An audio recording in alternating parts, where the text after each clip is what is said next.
دوسری چیز یہ ہے کہ آپ نے پرائس کا ٹیرف گیس کا اتنا زیادہ بڑھا دیا ہے کہ ان افورڈیبل ہو گیا ہے. ایون ڈومیسٹک سیکٹر والے بھی جو اس کو اچھا ابھی ریسنٹلی جو سننے میں آ رہا ہے کہ جناب آپ وہ جو فکس منتھلی چارجز تھے وہ بھی بڑھا رہے ہیں.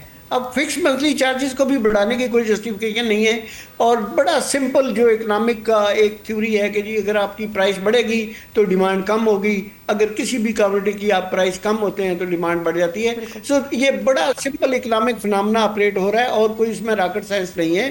اور اس اکنامک فنامنا کو ایڈریس کرنے کے لیے یا اس کی ڈیمانڈ کو بڑھانے کے لیے امیڈیٹ گورنمنٹ کو اس کا جو انسینٹیو یا جو لاس ہے ایل این جی میں اگر ڈائیورٹ کریں گے آپ کو لاس ہوگا, اگر وہ لاس ہی یہاں پہ ریبیٹ دے دیں یا قیمت تھوڑی سی کم کر دیں, انڈسٹریل سیکٹر کو کم کر دیں گیس کی قیمت, تو وہ ہو جائے گا. اچھا ایک بڑے لیول پہ already regulatory framework available ہے کہ weighted average cost of gas کر دیں امپورٹڈ لوکل کی, اور سب کے لیے سارے کنزیومرز کے لیے کر دیں, پھر بھی ڈیمانڈ آپ کی بہت بہتر ہو سکتی ہے.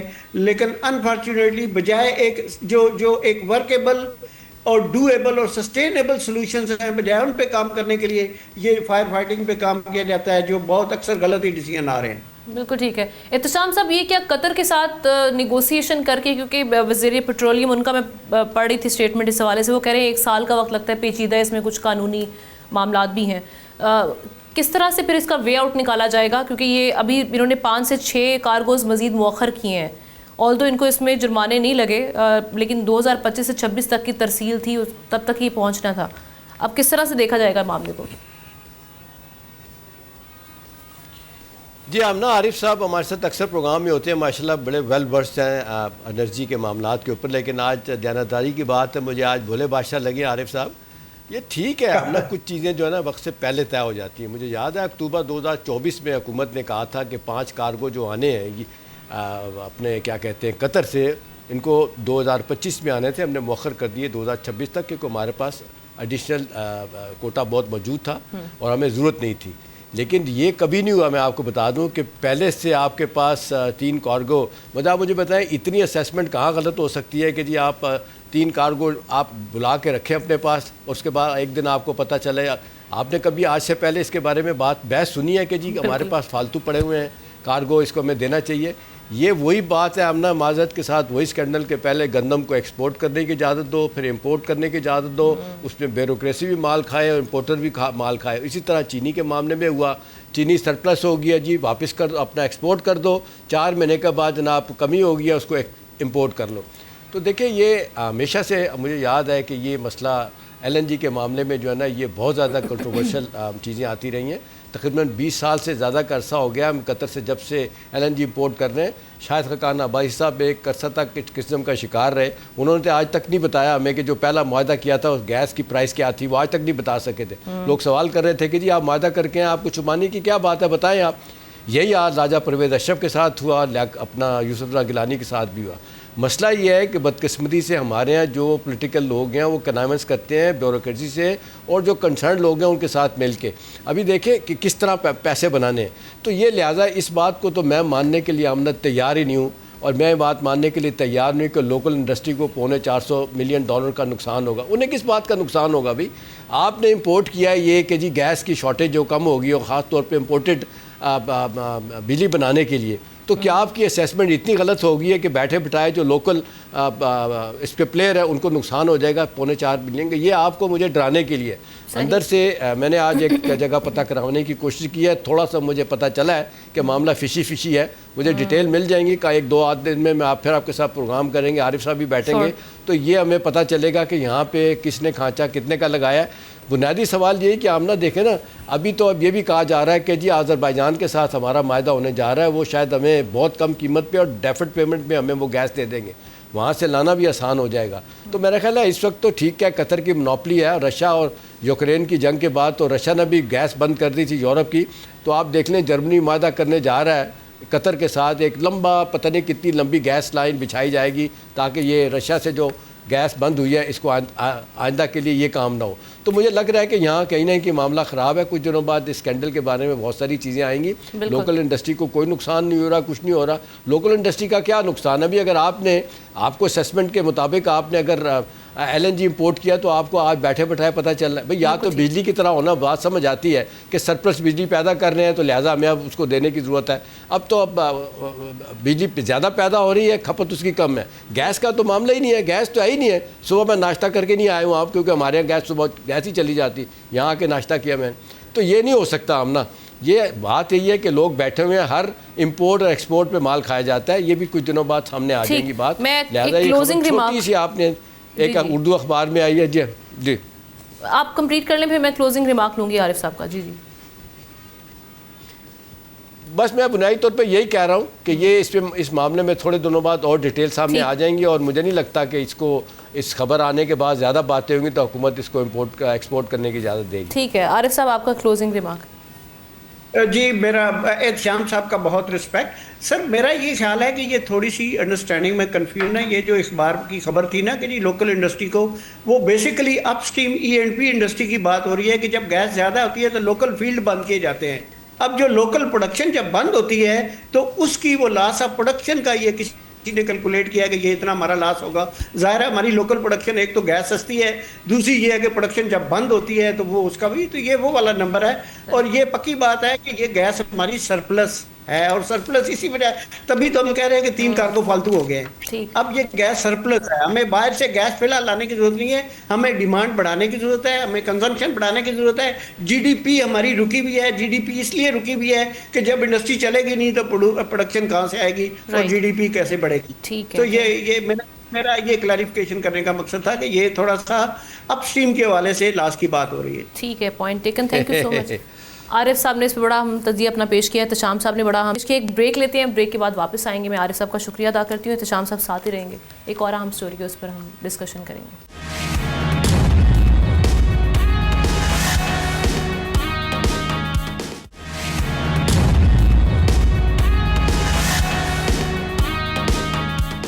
ویلکم بیک ناظرین. پاکستان کے حوالے سے بات کریں گے. پاکستان اور انڈیا میں جو اس وقت پانی کے حوالے سے معاملات چل رہے ہیں اس پہ ہم بات کریں گے. وزیر اعظم شہباز شریف نے اس حوالے سے کہا کہ بھارت کی بڑھتی آبی جارحیت کے پیش نظر پاکستان نے اپنی پانی ذخیرہ کرنے کی صلاحیت بڑھانے کا فیصلہ کیا ہے. بھارت نے اپریل میں پہلگام فالس فلیگ آپریشن کا الزام لگا کر یک طرفہ طور پر سندھ طاس معاہدہ معطل کیا تھا. ہیگ کی عالمی ثالثی عدالت نے فیصلہ دے دیا کہ بھارت کو ایسا کرنے کا کوئی اختیار حاصل نہیں ہے. یہ معاہدہ 1960 میں طے پایا تھا, جس کے تحت راوی, بیاس, ستلج بھارت, جبکہ سندھ, جہلم اور چناب یہ پاکستان کے حصے میں آئے. یہ دریا پاکستان کی مجموعی آبی ضروریات کا 80% پورا کرتے ہیں. اب بھارتی آبی جارحیت کو ناکام بنانے کے لیے حکومت نے پانی ذخیرہ کرنے کی صلاحیت بڑھانے کا فیصلہ کیا ہے, اور وزیر اعظم نے اس عزم کا اظہار کیا کہ ہم اگلے چند سالوں میں اپنے وسائل سے یہ صلاحیت پیدا کریں گے. اس حوالے سے سب سے اہم ہم دیکھ رہے ہیں کہ دیامر بھاشا ڈیم ہے جو 1998 سے مختلف وجوہات کی بنا پر تعطل کا شکار ہوا.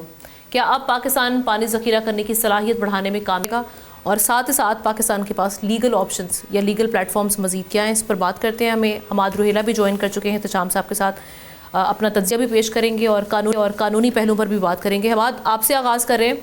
یہ ابھی پرماننٹ کورٹ آف آربیٹریشن جو PCA ہے, اس کا جو آرڈر ہے, اس کے بعد بھی اگر بھارت انڈس واٹر ٹریٹی کی خلاف ورزی کرتا ہے, وائلیشن کرتا ہے, تو آپ کیا سمجھتے ہیں کہ انڈیا کو قانونی طور پر کن مشکلات کا سامنا کرنا پڑ سکتا ہے, اور پاکستان کے پاس legal platform and options کیا کیا ہیں؟ دیکھیے, یہ جو سپلیمنٹل ایوارڈ آیا ہے, یہ میں یہ کہہ سکتا ہوں کہ پاکستان کی اس طویل مسافت جو بھارت کے غیر ذمہ دارانہ رویے کی وجہ سے ان کے غیر قانونی پاکستان کو کرنی پڑ رہی ہے, اس طویل مسافت کا ایک اہم سنگ میل ہے جو پاکستان نے اچیو کر لیا ہے. حوصلہ مند ہے یہ بات, اس کی ہمیں خوش آمدید کہنا چاہیے اس فیصلے کے بارے میں. اس وقت پاکستان جو بھی لیگل اسٹریٹجی لے گا وہ آنے والے وقت کا بلو پرنٹ ہوگا ہمارے لیے, خاص طور پہ ہمارے واٹر سیکیورٹی کنسرنز کے لیے یہ ہمارا ایک کارنر سٹون کی حیثیت رکھے گا. اس سے بھی بڑھ کر مجھے یہ لگتا ہے کہ جو انٹرنیشنل کلائمیٹ کمٹمنٹس ہیں ان کو پورا کرنے کے لیے جو بھی ہماری اب اسٹریٹجی لیگل ڈپلومیٹک ہوگی وہ اس کے لیے ہیلپ کرے گی. اس لیے ہمیں اس فیصلے کو لوگوں کے پاس لے کر جانا چاہیے, کلائمیٹ فورمز کے اوپر لے کر جانا چاہیے, لیگل فورمز کے اوپر لے کر جانا چاہیے, تاکہ ان کو یاد کرائیں کہ یہ کتنی اہم تھی. جیسے آپ نے بتایا کہ 1960 میں اس کو سائن کیا گیا تھا, ورلڈ بینک کی میڈیشن کے تھرو اس کو سائن کیا گیا تھا, اور اس کو کہا جاتا ہے کہ یہ پاکستان, انڈیا اور ورلڈ بینک کی گریٹ اچیومنٹ ہے, جس کے تھرو کو 3 ویسٹرن ریورز دے دیے گئے, انڈیا کو 3 ایسٹرن ریورز دے دیے گئے. کو یہ بھی کہا جاتا ہے اس ٹریٹی کے بارے میں کہ یہ most stable water sharing treaty ہے. ایسا اس کے بارے میں اس لیے کہا جاتا ہے کہ بہت سے معاملوں کو بڑا کمپریہنسولی ڈیل کرتی ہے کہ پانی کتنا آئے گا, کہاں سے آئے گا, کس کے لیے ہوگا, کتنا استعمال کیا جا سکتا ہے, کتنا دوسری اسٹیٹ استعمال کرے گی, کتنا اس کا رستہ بدلا جا سکتا ہے, کس حد تک اس کے اوپر کنسٹرکشن کی جا سکتی ہے رستے میں, کس حد تک نہیں کی جا سکتی, اور ڈسپیوٹ ریزولوشن کیا ہوگا. لیکن بدقسمتی سے ہمارا ہمسایہ بھارت اس کے معاملے میں کبھی بھی خوش نظر نہیں آیا. وہ اس کے بارے میں کافی باتیں پہلے بھی کرتا رہا ہے, اور پھر اس کا کانڈکٹ بھی کھل کے بہت پہلے ہمارے میں آ کے جب اس نے کشن گنگا پروجیکٹ, ریٹل پروجیکٹ کو کیا, پاکستان نے اس پر ذمہ دار ریاست کا ثبوت ہوتے ہوئے انٹرنیشنل میں اس معاملے کو ریفر کیا تھا اور بتانے کی کوشش اور سمجھانے کی کوشش کی تھی کہ ان پروجیکٹ کو اگر انہی ڈیزائن کمپلیٹ کر لیا جائے گا تو کیسے پانی کا فلو رک سکتا ہے, اور جہاں پانی کا فلو رک سکتا ہوگا وہ ٹریٹی کی وائلیشن ہے. بھارت نے اس کا سامنا نہیں کیا, بھارت نے میں کوئی جواب نہیں دیا. انہوں نے پیرالل ایک اور پروسیڈنگ سٹارٹ کر دی ورلڈ بینک کے سامنے. انہوں نے کہا کہ آپ کوئی نیوٹرل ایکسپرٹ اپوائنٹ کریں جو اس معاملے کو دیکھے. پاکستان نے مقدمے کو پریزنٹ دونوں فورمز کے اوپر کیا ہے, جبکہ اس کے برعکس بھارت انٹرنیشنل آربیٹریشن سے ہمیشہ رائے فرار اختیار کر رہا ہے. میں دیکھنا چاہوں گا, میں آپ کو بھی سمجھانا چاہوں گا, آپ کے دیکھنے والوں کے سامنے ڈسکس کرنا چاہوں گا کہ اس سلسلے میں بھارت کے لیگل پوائنٹس یا پوائنٹ آف ڈیفینسز ہیں کیا, تاکہ ہمیں ان کا بھی پتہ ہونا چاہیے کہ وہ کیا اپنے آپ کو کیسے درست سمجھتے ہیں. سب سے پہلے تو اوور آل اگر میں بات کروں تو بڑے کنفیوزنگ سے ان کے بیانات سامنے آتے ہیں. وہ کہتے ہیں کہ یہ ٹریٹی بہت آؤٹ ڈیٹڈ ہو گئی ہے, ہمارے ہاں بہت ڈیموگرافک چینجز ایسے آ چکے ہیں جس کی وجہ سے پانی کی اب ہمیں زیادہ ضرورت ہے, اور یہ ٹریٹی ان چیزوں کو اینٹیسپیٹ نہیں کرتی تھی. اگر اس چیز کو درست بھی مان لیا جائے تو اس کا طریقہ کوئی یونیلیٹرل سسپینشن یا ابینس جو انہوں نے کہا ہے, جس کو ایوارڈ میں بھی کہا گیا ہے کہ کوئی لیگل ویلیو نہیں ہے, آپ وہ نہیں کر سکتے تھے. اس کا طریقہ کہ آپ انٹرنیشنل ایکسپرٹ کے پاس جاتے, نیوٹرل ایکسپرٹ کے پاس جاتے, جیسے آپ جا چکے ہیں, کورٹ آف آربیٹریشن میں جاتے, یا اگر آپ میچورٹی کا مظاہرہ کر سکتے تو آپس میں بیٹھ کے اس کو ری نیگوشیٹ کرتے. بھارت نے ایسا نہیں کیا, بھارت اس سے بھاگتا رہا. بھارت نے آسان رستے کا استعمال کیا. اس نے سوچا کہ ٹیررزم کا ایک فالس فلیگ آپریشن کیا جائے, الزام پاکستان کے اوپر لگا دیا گیا جیسا ہم سب جانتے ہیں. اس کے بعد انہوں نے یہ بھی کہا کہ ٹریٹی کے کیونکہ گڈ ول کا ہونا دونوں ممالک میں بہت ضروری ہے, اور جہاں سے مبینہ طور پر پاکستان کراس بارڈر ٹیررزم ہو رہا ہے, لہٰذا کوئی اب گڈ ول باقی نہیں رہی, اس لیے ہم اس ٹریٹی کو امپلیمنٹ نہیں کریں گے. یہ آرگیومنٹ ان سیلف بہت مضحکہ خیز ہے. بھارت بھی اس بات کو جانتا ہے کہ اس میں کوئی وزن نہیں ہے, کیونکہ نہ تو اس نے کوئی ثبوت دیے ہیں پاکستان کی ملوث ڈائریکٹلی یا انڈائریکٹلی ہونے کے بارے میں کسی کراس بارڈر ٹیررزم میں, اور انٹرنیشنل لا کے اندر یہ پوائنٹ بڑا کلیئر ہے کہ جہاں آرمڈ کانفلکٹ ہو وہاں پر بھی ٹریٹیز کو آگے لے کر چلا جاتا ہے, ان کو ان کی آبلیگیشنز کو برقرار رکھا جاتا ہے. دوسرا مزید سمجھنے کے لیے میں ان کے فارمر اٹارنی جنرل کا انٹرویو دیکھ رہا تھا کہ تاکہ میں جی بالکل سمجھ کیا لیگل پوائنٹ ہے. اس کے ساتھ کیا لگتا ہے کہ ایسا نہیں لگ رہا تھا کہ ان کو یہاں پر بات کر رہا ہے, کیونکہ وہ ہر چیز کے جواب میں کہہ رہے تھے کہ ہم نہیں مانتے, ہم نہیں جانتے, ہم ایسا نہیں کرتے. دلچسپ صورتحال تب ہوئی جب ہوسٹ نے ان سے پوچھا کہ کیا بھارت چائنا کو ایسے ہی اسی فورم کے اوپر لے کر جا سکتا ہے, تو انہوں نے فوراً جواب دیا کہ ہماری تو چائنا کے ساتھ کوئی چیز جا سکتے. اس کا مطلب ہے کہ جہاں وہاں پر آپ اس فورم پہ جا سکتے ہیں, اس کی جورسڈکشن کو مانتے ہیں, لیکن پھر بھی اس سے آپ بھاگنے کی کوشش کر رہے ہیں. اس ٹریٹی سے بھارت نہ اس وقت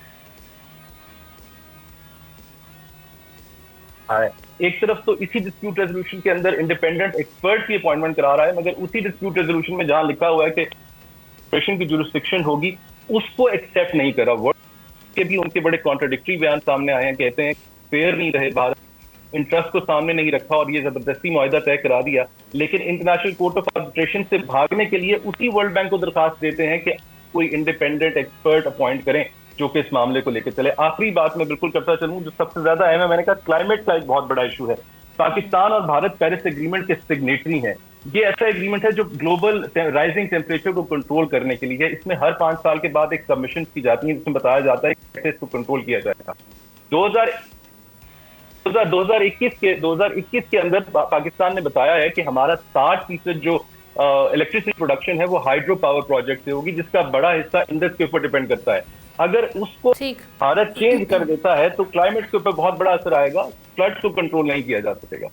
ٹھیک. احتشام صاحب, ابھی تو ایک تو اس پہ میں آپ سے آپ کا ٹیک لینا چاہوں گی کہ پاکستان جو اپنے واٹر ریزروائر بڑھانے کی بات کر رہا ہے, ایک تو اس پہ چیلنجز کیا ہیں. 1998 سے اگر ہم بات کریں دیاور بھاشا ڈیم پر جب نہیں بنا سکا تھا, اس بار کامیابی کے چانسز کیا ہیں, جنگی بنیادوں پر کام کرنے کی ضرورت ہے. اور دوسری چیز یہ کہ بھارت کا تو موڈ اب بھی نہیں لگ رہا, وہ کہیں نہ کہیں اپنے معاملے پر, اپنے سٹینس پر قائم ہے.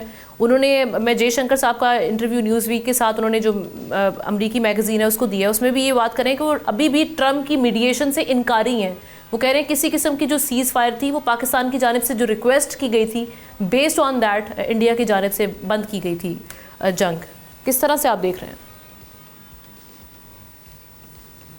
دیکھیے ہم نا ہندوستان کے ساتھ تو ہمارے انڈس واٹر ٹریٹی کو لے کے تو جو مشکلات ہیں, جو مسائل ہیں, وہ اپنی جگہ اس پہ بھی ہم بات کریں گے. لیکن جو آپ نے بات پہلی کی ہے نا, جو پرائم منسٹر نے آج ایک مدت کے بعد ان کو احساس ہوا ہے کہ جی ہمارے واٹر ریزروائرز ہونے چاہیے اپنے.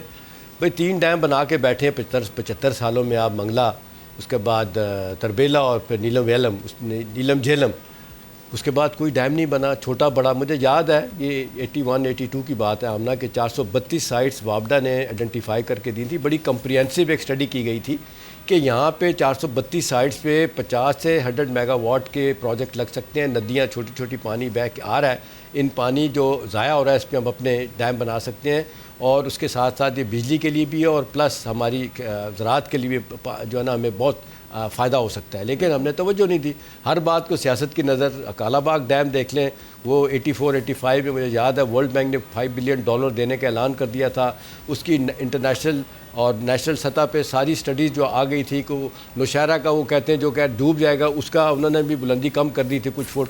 اس کے بعد کوئی وجہ نہیں تھی, لیکن وہ سیاست کی نظر ہو گیا. مشرف صاحب کے زمانے میں بڑا بھرپور ایفرٹ کیا گیا تھا کہ جی ہماری واٹر ریزروائر بننے چاہیے, لیکن ہم نے نہیں بننے دی. اب سوال یہ ہے کہ دیا مار بادشاہ ڈیم یہ 4,500 میگا واٹ بجلی پیدا کرنی ہے اس نے. آمنہ ہی آپ دیکھتے ہیں 25-26 سال سے زیادہ کا ٹائم ہو چکا ہے.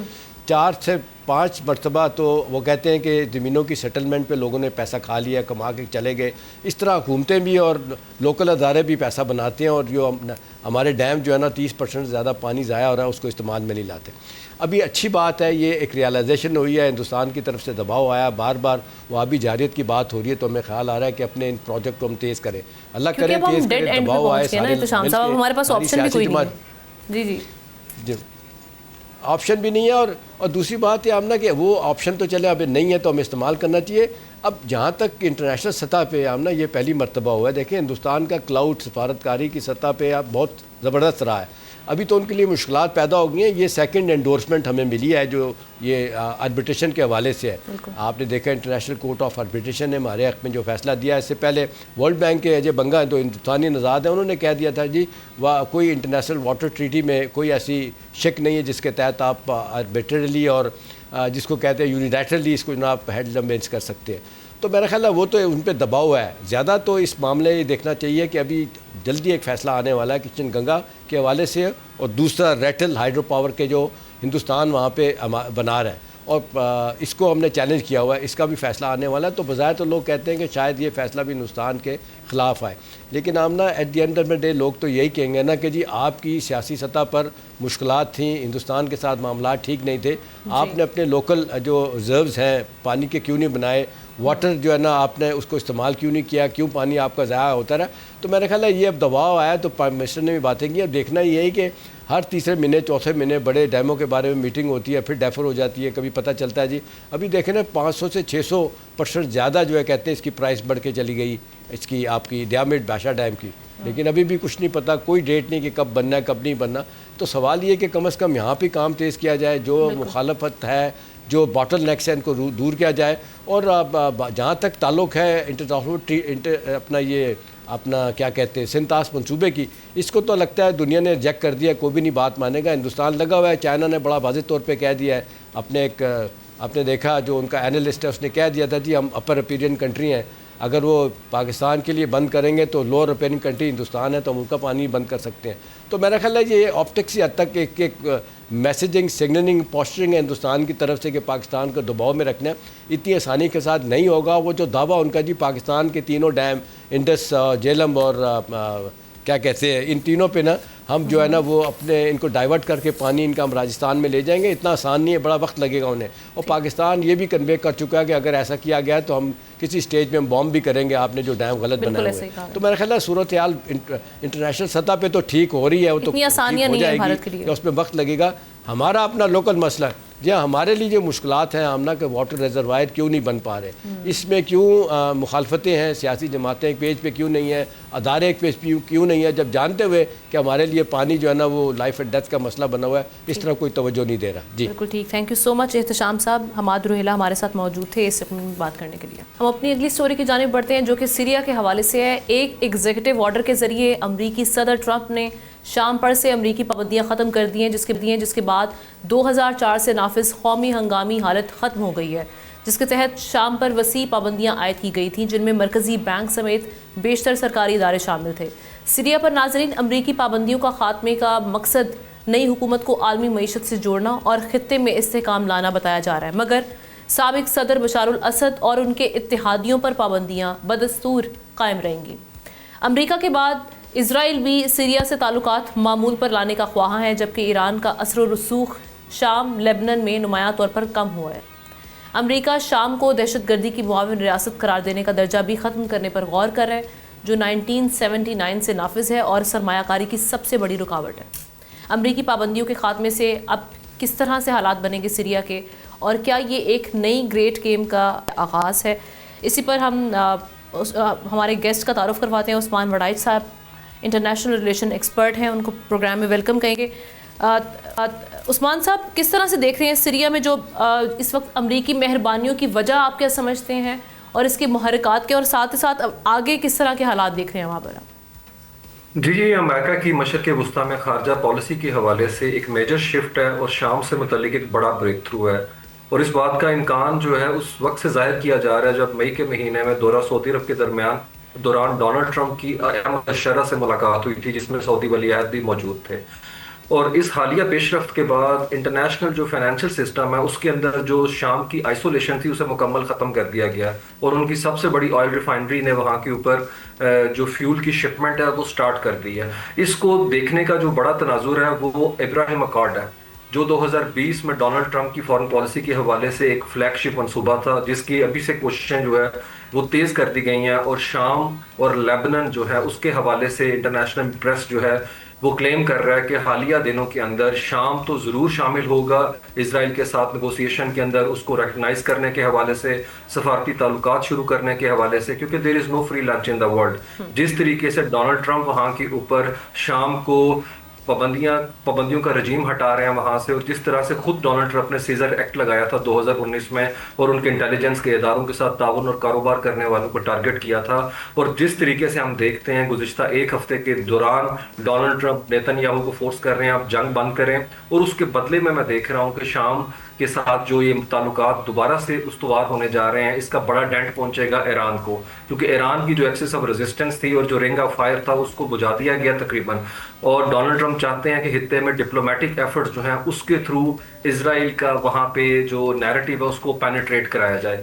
تو نو ڈاؤٹ شام جو ہے اس کے اندر بھی ایک انڈرسٹینڈنگ پائی جاتی ہے. احمد الشرع اور وہاں کی جتنی بھی پولیٹیکل فورسز ہیں وہ چاہتی ہیں کہ اوپننس کی پالیسی ہو ٹورڈز اسرائیل, لیکن دیکھنا یہ ہے کہ گولان ہائٹس جس پہ 1981 میں قبضہ کیا ہے اسرائیل نے, اس کے ہوتے ہوئے کیا شام اس نوعیت کے تعلقات استوار کرنے پر رضامند ہو جائے گا؟ جو گولان ہائٹس کے حوالے سے بھی آپ نے ذکر بھی کیا, 1968 سے اس پر یہ قابض ہیں اسرائیلی, اور ابھی بھی ان کا جو ریسنٹ میں اسٹیٹمنٹ دیکھ رہی ہوں وہ یہی ہے کہ ہم گولان ہائٹس پر کوئی کمپرومائز نہیں کریں گے, یہ ہمارے زیر قبضہ ہی رہے گی.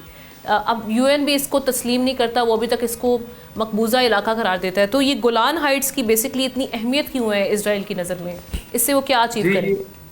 جی یہ بڑا اسٹریٹجک جو ہے آپ کہہ لیں ایک طرح سے لینڈ ہے جس کو کسی صورت میں افورڈ نہیں کر سکتے اسرائیلی اگنور کرنا, اور اسی لیے وہاں پہ انہوں نے ایلیگل سیٹلمنٹس کر دی ہیں شروع, اور کافی دیر سے وہ کر رہے تھے, نو ڈاؤٹ تقریباً 50 سال کا پیچ ہو گیا اس حوالے سے.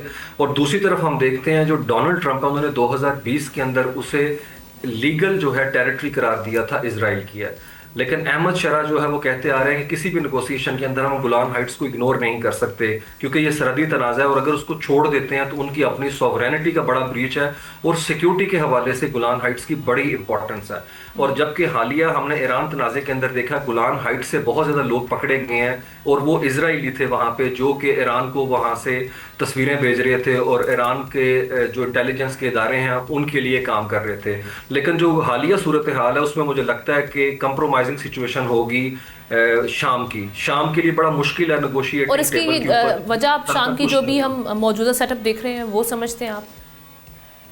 جی ڈیفینیٹلی میرے خیال میں ان کے پاس اتنا لیوریج نہیں ہے, اور محمد بن سلمان جو ہیں ان کا بڑا مائلیج ہے اس وقت احمد شرح کی گورنمنٹ پہ, جو کہ آف کورس انٹرم گورنمنٹ ہے, اسے اتنی لیجیٹمیسی حاصل نہیں. اور جس طرح سے شام ریہیبلیٹیشن اپنی کرنا چاہتا ہے, 13 سال کی خانہ جنگی کے اندر مکمل وہاں پہ انفراسٹرکچر ڈیسیمیٹ ہو چکا ہوا ہے. دوسرا 50 سال کی پابندیوں کے نیچے وہ رہے ہیں. تو میرے خیال میں اگر وہ ریکنسٹرکشن کرنا چاہتے ہیں, ریہیبلیٹیشن چاہتے ہیں, اور جس طریقے سے وہاں پہ رشیا کے سٹیکس ہیں 2022 میں BRI پروجیکٹ کا وہ پارٹ بن گئے ہوئے ہیں, تو مجھے لگتا ہے دوبارہ سے انہیں اٹھنے کے لیے, کھڑا ہونے کے لیے اپنے پاؤں پہ کافی سنگین جو ہیں وہ کمپرومائزنگ کرنے پڑیں گے. اس کا حالیہ ہم نے دیکھا حالات پچھلے 1 مہینے میں, جس طرح سے اسرائیلی بمبارڈمنٹ ہے, ان کے بھی اسکائز پہ مکمل قبضہ ہے. تمام ان کا ملٹری ہارڈ ویئر جو ہے امپورٹنٹ نیچر کا, وہ سارا تباہ کر دیا گیا اسرائیل کی طرف سے, اور اسرائیل کسی صورت میں اس سے پیچھے ہٹنے کو تیار نہیں. تو میرے خیال میں ایک انڈرسٹینڈنگ پائی جاتی ہے کہ اس وقت ان حالات میں جو گنجائش نکل سکتی ہے وہ احمد شرح اور وہاں کی پولیٹیکل فورسز چاہتی ہیں انہیں ملے. اور دوسرا ٹرکی یہاں پہ بڑا ریلیونٹ ہے. ٹرکی بھی وہاں پہ پریشرائز کر رہے ہیں احمد شرح کو کہ آپ پلیز دوبارہ سے نارملائزیشن کی طرف آئیں. تو میرے خیال میں ایران یہاں کے اوپر جو ہے وہ لوزنگ اینڈ کے اوپر کھڑا ہوا ہے. اسرائیل جو ہے مائلیج لے گا یہاں سے, اور سعودی عربیہ ابراہیم اکارڈ کے اندر ایک ہی کنٹری ہے, اگر وہ شامل ہو جاتا ہے تو باقی 5-6 کنٹری کیو میں لگے ہوئے ہیں, اور وہ ہے سعودی عربیہ. تو سعودی عربیہ کے لیے یہاں پہ میرے خیال میں رستہ ہموار کیا جا رہا ہے, اور لیبنن کے اندر بھی انڈرسٹینڈنگ پائی جاتی ہے. آپ کو یہ ابراہیم اکارڈ میں کب تک شامل ہوتے ہوئے دکھائی دے رہا ہے؟ کیونکہ ابھی ہم نے دیکھا تھا US پریزیڈنٹ کا ٹور بھی تھا, کنونس کرنے کی کوشش کی گئی سعودیز کو, تو آپ کب تک دیکھ رہے ہیں؟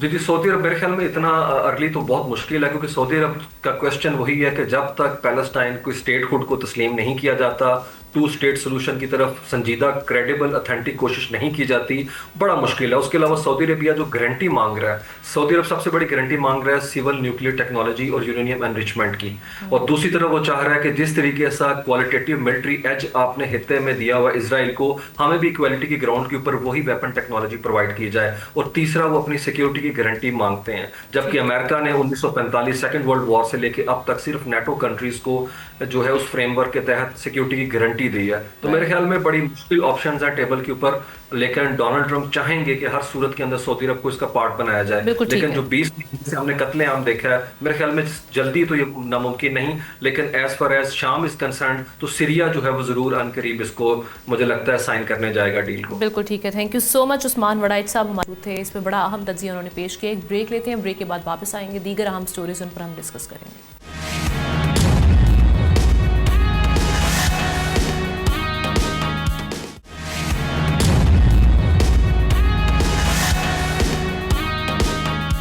ویلکم بیک ناظرین. اسلام کا پیغام محبت, اخوت اور اتحاد ہے. اللہ کی رسی کو مضبوطی سے تھام لو اور تفرقے میں نہ پڑو, یہ ہمارے دین کا آفاقی درس ہے.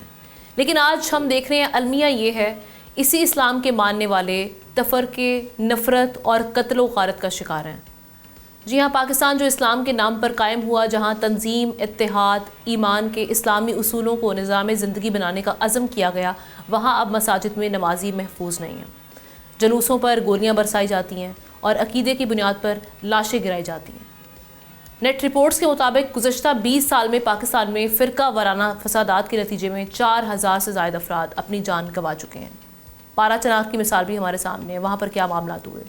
لیکن سوال یہ کہ ایک اللہ, ایک رسول صلی اللہ علیہ وسلم اور ایک قرآن کو ماننے والے آخر خود ایک کیوں نہیں ہوتے, جبکہ اسلام کا پیغام ہی امن و اتحاد ہے.